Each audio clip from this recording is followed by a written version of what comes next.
My stepson said that I am not his real dad, and I have no right to order him to do anything. You are nothing to me, you are nobody. So, when it came to paying for college, I told him to let his real father pay for his tuition. I never thought I'd be sharing this story, but I need to get it off my chest. My name is Robert, and I am 45 years old. I own a very successful elite wine bar in town, built by myself from scratch, and I am very proud of it. That bar introduced me to someone 5 years ago, or so I thought at that time. Melissa was a bookkeeper I had hired to help manage the financial side of my business. She was smart, efficient, and had a quiet elegance that intrigued me. She wasn't just good at her job. She had a warmth about her, something that made late nights going over financial reports a little less tedious. At first, we kept things professional. She was new to the team, and I didn't want to overstep. But as weeks passed, I found myself lingering in her office a little longer, coming up with excuses to check on her work, just to be near her. Eventually, I made the first move. "Let me take you to dinner," I said one evening after we'd finished reviewing the books. She hesitated a moment, then smiled. "Are you asking as my boss or as a man?" "As a man."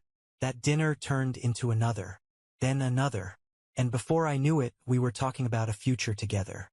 Everything seemed perfect. Melissa was attentive. Her son Ethan was polite and well-mannered, and I felt like I had finally found the family I'd always wanted. 1 year into dating, we got married, and Melissa and Ethan moved into my house. At first, everything went really well. I just dove headfirst into being the best stepdad I could be. I took Ethan to sports games, helped him with school projects, made sure he had everything he needed. I paid for family vacations, bought him all the latest sneakers he wanted, and did my best to give him the type of life I wish I had when I was his age. He would see his dad from time to time, which, if I am being frank, I was never fully comfortable with, knowing what I did about the past. From what I knew, Kevin used to practically burn down their old apartment multiple times while drunk, which is why he lost custody in the first place. But Melissa had insisted it was important for Ethan to maintain that connection, and that his father had gotten sober. "He's still his father," she'd say whenever I voiced my concerns. "Ethan needs to know his dad still cares about him." The one time I saw Kevin at a school event, he didn't appear sober to me. There was something about the way he swayed slightly while standing still, the way his eyes couldn't quite focus. But I kept my mouth shut. After all, who was I to interfere? I was just the stepfather, right? God, if only I had known then what I know now. If only I knew then my wish to be the perfect stepfather may have blinded me from what was really going on. But hindsight is 20/20, right? And the real trouble hadn't even begun. Not even close. Before I knew it, time flew, and it was Ethan's 18th birthday. Both his birthday and graduation were looming, and that had him walking around the house like a nervous wreck. He would always say, "What if something goes wrong? What if people don't come? What if this isn't perfect?" One evening, finding him overthinking, I put my reassuring hand on his shoulder. "Hey, everything's cool," I said to him. "As a matter of fact, I've got a brilliant idea. Why don't we hold your party at the bar? We can reserve the best section in the house." Instantly, his eyes lit up. I knew my wine bar had become a hotspot in town, and Ethan had been dying to show it off to his friends. "Really?" he said, already reaching for his phone. "Oh my God. My Instagram is going to be insane. Everyone at school is going to be so jealous." I flung myself into preparations. I wanted everything to just be so perfect for him. I even took him shopping for a designer suit, a sleek, black number which made him look like a junior businessman. He looked every inch like a young professional in the suit. I nodded to indicate my approval. "How many guests do you think you are going to invite?" I asked one evening as we were going over the details. He fiddled with his phone and seemed for a moment to hesitate. "About 30 people. Great. Can you send me a guest list so that I might make sure we have enough space and food for everyone?" "Oh, I don't really have one yet," he said hastily. "Just plan for 30. Okay?" In retrospect, I wish I had pushed on the list. But I was so in the throes of preparing everything. The tables were set, the lighting was golden and warm, and the atmosphere at the Upper West Wine Bar was nothing short of just right. It had been transformed into the perfect venue for an 18-year-old's birthday. Sophisticated yet young, with a select menu of virgin cocktails and hors d'oeuvres. Ethan looked smashing in his tailored black suit, standing near a cluster of his friends, laughing and taking snapshots. Melissa's family was there, mingling with his classmates, and all seemed to go smoothly. And then he walked in. I immediately recognized Kevin even before he opened his mouth. He swayed slightly with each step, uneven, with eyes that were glassy. He was drunk. "I'm here to wish my son a happy birthday," he declared loudly, drawing attention from the guests. I was sitting next to Ethan when his father stumbled toward our table, his gaze landing on me with pure contempt. "Get up," he slurred, waving his hand dismissively. "That's my seat. I'm his real father, not you." I kept my voice calm and measured. "There is ample seating with the other guests at the next table. Why don't you join them?" "No." This time his voice was sharp, almost growling. "This is my place. You need to leave my place. Who do you think you are?" I looked to Melissa to intervene, to do something, anything to diffuse the situation. But she sat there, her face pale, staring down at her hands as if they held the answers to all her problems. I took a deep breath and steeled myself. This was Ethan's night. I was not about to let it get completely ruined when I could prevent it. "Let me be crystal clear," I said, my eyes deadlocked into Kevin's. "You have two options: to have a seat at the next table with the other guests or to have security escort you out." His face contorted with anger. "Oh, listen to you, Mr. Moneybags, throwing his weight around," he spat, swaying slightly as he leaned on the edge of the table for balance. "You think you can buy everything, don't you? Buy my son, buy my family's love." Other patrons were starting to stare. I could see some of my regulars at tables nearby feigning indifference yet clearly hanging on every word. My staff hovered near the edges of the room, awaiting my cue. "You just waltz in here with your fancy bar, your big house," Kevin spat on, the pitch of his voice rising with every sentence. "Think you can replace me just because you've got money? Well, guess what you can't buy: family." With that, before anyone could react, he reached out and pitched a plate of charcuterie onto the floor. The crashing of glass hit the sudden, dead silence of the bar. And then another, and another. Fine cheeses and cured meats splattered across the expensive marble flooring. A bottle of imported sparkling water tipped over, spilling across the polished wood of the bar. I caught my security team's eye and gave a subtle nod.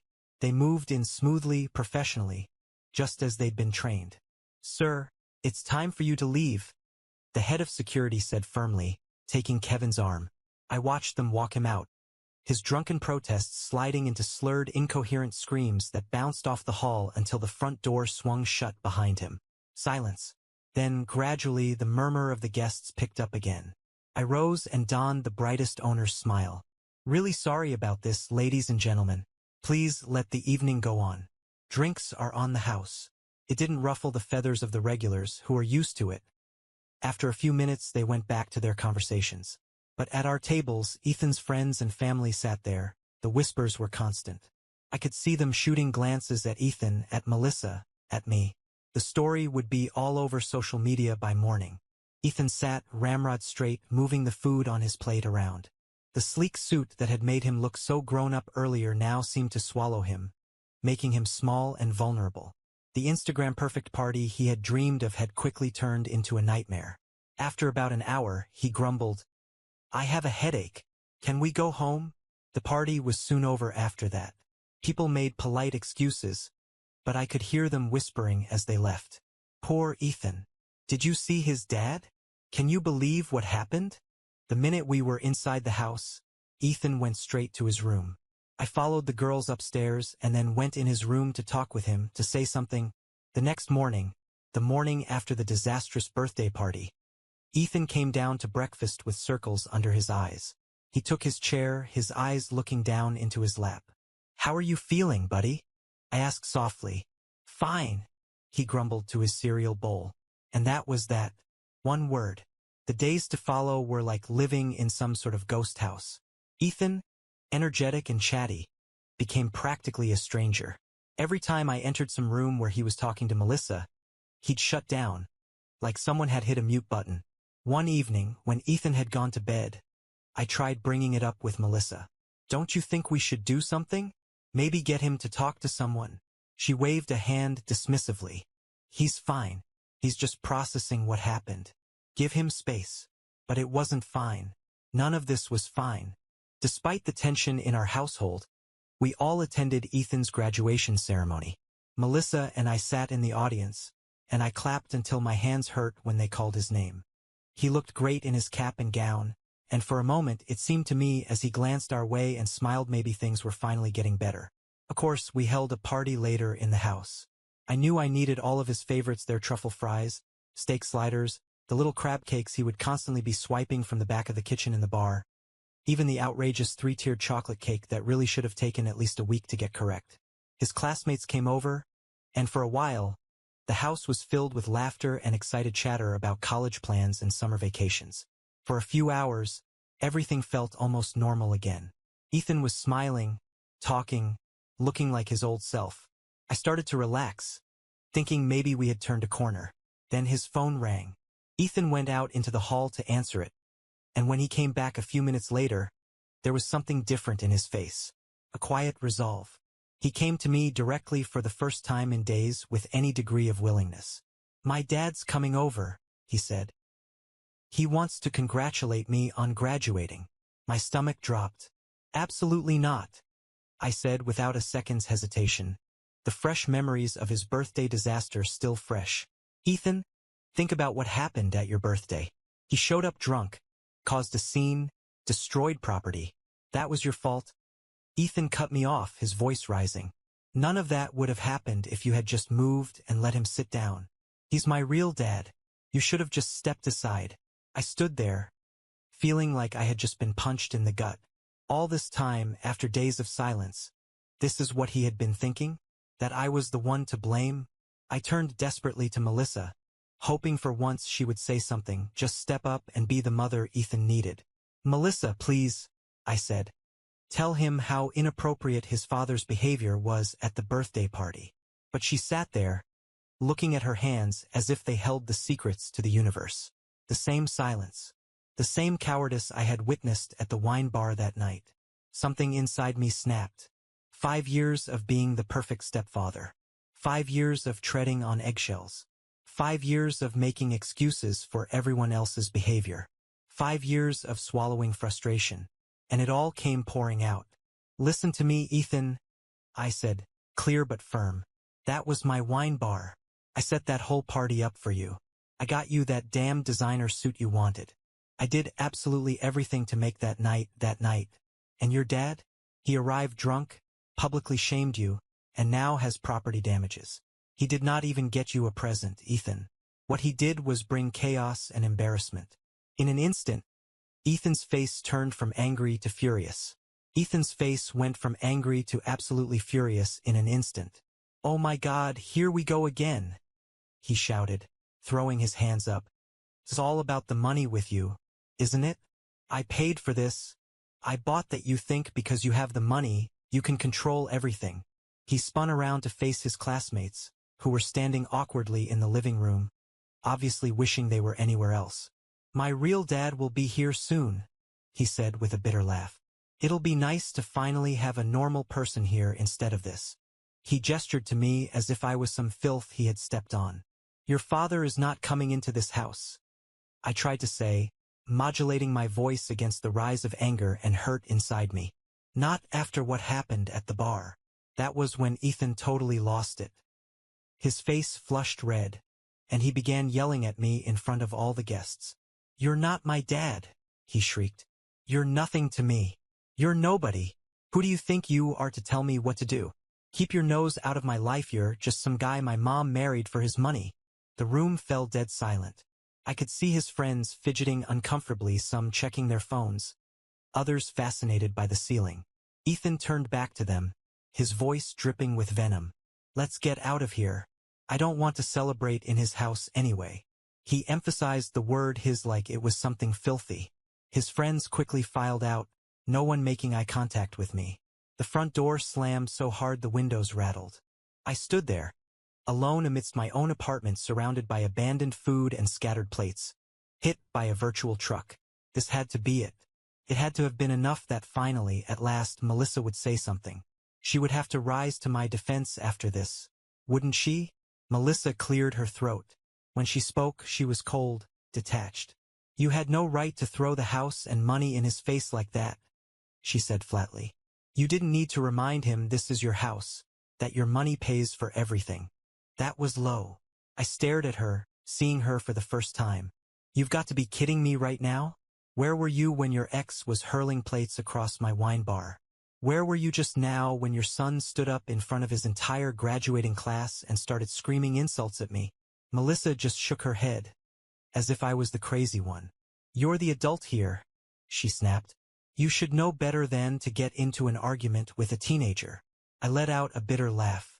And you should know better than to bury your head in the sand like a coward. I shot back. But that's what you do, isn't it? You just sit there silently while your ex-husband and your son treat me like garbage. Well, guess what? I'm done being everyone's punching bag. Melissa's face clouded, and she didn't say a word more. Turning, she started upstairs and, after a few minutes, I heard the slamming of the guest room door. The next morning, the breakfast felt like a funeral. Melissa sat across from me, sliding scrambled eggs listlessly around her plate, while carefully avoiding eye contact. I was just getting ready to rise and leave the table when Ethan lurched into the kitchen still dressed in last night's graduation party attire. I caught his alcohol breath about halfway between his door and the table. I glanced sideways at Melissa, just waiting for something. Anything regarding her teenaged son reeking of booze coming home at 9 in the morning. But, as was often the case, she said nothing, only stared at her plate. Where have you been all night? I asked neutrally. Ethan turned to me, his bloodshot eyes full of contempt. None of your business, he sneered. You're not my dad. You're not anyone. Just some empty space taking up room in this house. Then he turned and stumbled upstairs to bed. Melissa just sat there, silent, again. By this stage, I was thinking silence was some kind of superpower that she possessed. The week that followed was like trying to live in a house plagued by the poltergeist from hell. Ethan wouldn't speak to me directly at all. Instead, he'd talk about me as if I weren't there. Dad, he'd say to Melissa, pointing at me like I was a piece of furniture. Can you ask your husband to pass the salt? Or he'd walk into a room and say to his mother, this guy is in my way, and then just stand there waiting for me to move. I said nothing, kept watching. 5 years I had wasted trying to be the perfect stepfather. Now I was out. Let them show their real colors. And boy, was I in for a show and tell. Sunday, Melissa and I sat down to another silent dinner when Ethan burst into the dining room, waving an envelope around, like he'd just won some kind of lotto. Dad, I got in, he exclaimed, practically bouncing up and down. NYU accepted me. I got into my dream school. I watched him run up to Melissa, hugging her tightly. Both of them were grinning from ear to ear. Then Ethan turned to her and, with a smirk that I will never forget, said, tell your husband he needs to pay for my tuition. Something inside me just snapped. I smiled, but not a warm, happy smile. A cold, sharp one. I won't be paying for your college education, I said clearly. You've made it very clear that I'm not your father. I'm nobody. Remember? Well, guess what? This nobody's wallet is closed. Why don't you ask your real dad to pay for college? Ethan's face went an alarming shade of red. You vindictive piece of... He started, shaking. Tears brimmed in his eyes, but I felt nothing. You're doing this to punish me. You're just evil. I stood there, feeling strangely calm as he hurled insult after insult at me. It was like watching a storm through a window. I could see the chaos, but it couldn't touch me anymore. Mom! Ethan whirled to Melissa. Make him pay. He has to pay. Melissa cleared her throat, adopting that patronizing tone I had grown to hate. Come on, honey. Quit joking around, she said to me. You know you need to pay for Ethan's education. I pushed my chair back and stood up. I've made myself perfectly clear. I will not pay tens of thousands of dollars in tuition for someone who spent weeks telling me I'm nothing to him. Someone who treats me as if I don't exist in my own home. Then I turned and walked out of the dining room, Ethan's screams following me up the stairs. I could hear him throwing what sounded like another spectacular tantrum. Plates crashing, chairs scraping, theatrical sobs. Like father, like son, I thought grimly. I sat in my bedroom, listening as the chaos downstairs slowly died down. But I knew it wasn't over. Melissa would be up soon enough, ready to play her part in this family drama. Sure enough, about 30 minutes later, my bedroom door burst open. Melissa burst in, red-faced with anger. "I'm sick of it," she spat at me. "Sick of you and your games. You need to grow up and pay for Ethan's education." I looked calmly at her where I sat on the bed. "No. You and your ex can figure out how to pay for NYU. I'm sure between the two of you, you can work something out." Melissa's jaw tightened. She started pacing the room like a caged animal. "You're being completely selfish. He's just a teenager. For God's sake. You're the adult here. You need to be the bigger person." I watched her, remembering all the times she had used that same argument. "Be the bigger person, Robert. Let it go, Robert. He's just a kid, Robert." Always making excuses. Always smiling, nodding, and opening my wallet as they treated me like dirt. I took a deep breath and slowly let it out. "A teenager who's old enough to know better," I said quietly. "A teenager who has made it very clear how he feels about me. Why should I invest in his future when he has shown me nothing but contempt?" Melissa stopped her pacing and slowly turned in my direction. Her expression was cold. "Fine.